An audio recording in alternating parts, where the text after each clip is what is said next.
Hey, I'm Mayfield Jim. Let me tell you my story. I was flying over the city when there was an explosion and I was thrown out of my plane.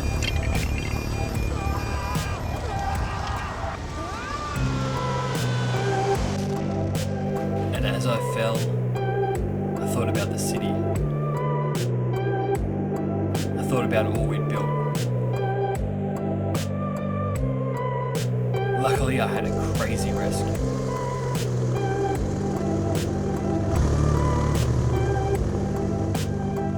But now I'm left with the question, who sabotaged my plane?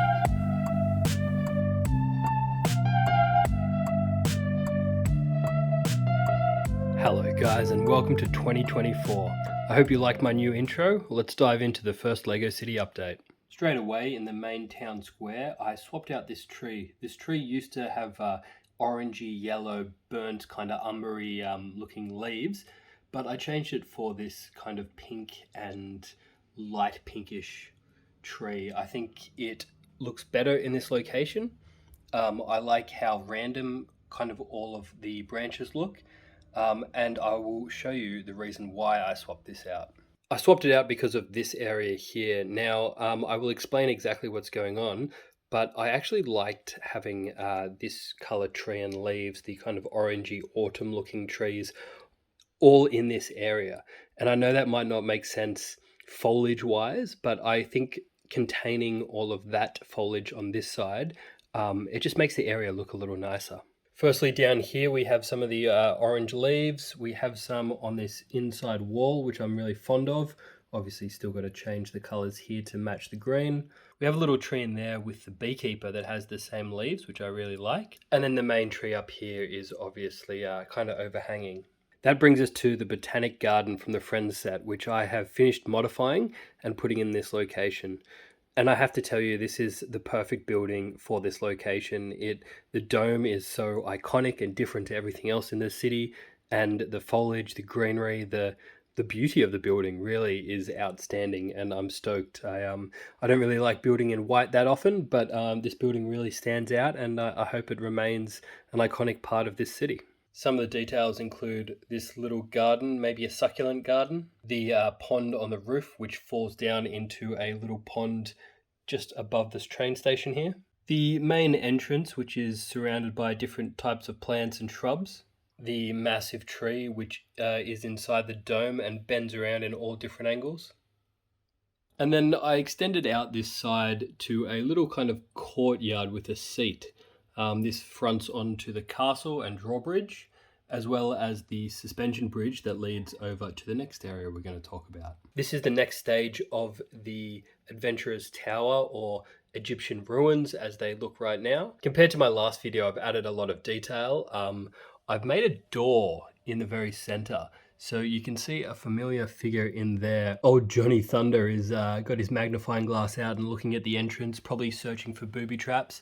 And there's an archaeologist right here looking at a bone and maybe the steps up. I really like the detail that I've been able to put in here, all the different kind of textures and shapes, as well as a bit of random placement of a few bricks, especially near the ground, to show that it is ruins. It is kind of part destroyed, part grown over, and definitely something to explore. On the next level up, the kind of idea of a ruined sandstone Egyptian building has been continued, but I've also built this building up the top, which I'm kind of dubbing the Baron's Lair. And if you don't know who the Baron is, he's this character right here, and he is currently treating with a gentleman from a distant land, and the gentleman has a golden statue that he looks to be trading. We've got a nice glass bottle of something and a globe next to them. And then there's a map down here, which they've been looking at, and another gentleman over here who has come to visit the Baron, who's keeping a lookout. The building itself is comprised of these giant wooden doors, which I have wanted to build something with for a long time. And then two paintings or photographs of the Baron's adventures, one on a ship and one potentially in Africa. And as we look inside the building, we can see a giant painting of the Baron with the regal ruby. Overall, I really love the detail that I've been able to put into this part of the Adventures Tower. In my mind, this kind of building at the top and this down here is wooden, and it's kind of been built around the ancient ruins. And I just think it's great that we can have Johnny Thunder in there exploring. I also love that I've been able to use this rope bridge piece, and Indiana Jones is standing on there. That's kind of a classic conundrum or position that he would get into. And for those who don't know, the next level down of the Adventurous Tower is an homage to the Islanders theme. You can kind of see a face in there. And then down here is my little pirates hangout where they are treating themselves to maps and good drink. That brings us to the train station, which I know I've been working on for maybe a year or two and still don't have a lot of progress on, but it needs to happen soon. Ideally, the train station would be entrance here, come around here, maybe a roof coming up as I've kind of mocked up here. That would leave room for another building right in here, which I think would work really well.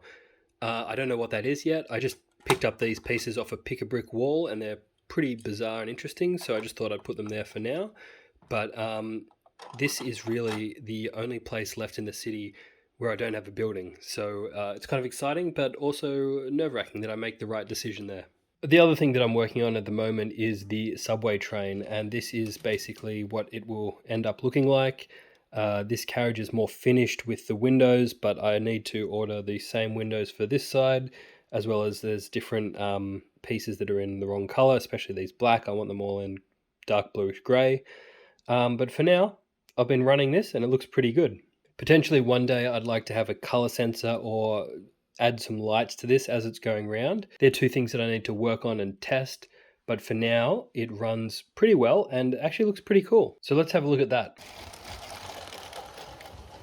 So the other thing that I wanted to mention is really about my channel. I'm really going to strive to do better content and more content. At the moment, the goal is one video a month. I do like making reviews, and I have some ready to go, but reviews never really do as well as my city updates. But then on the flip side, sometimes I feel that I just don't have enough content to update you guys on.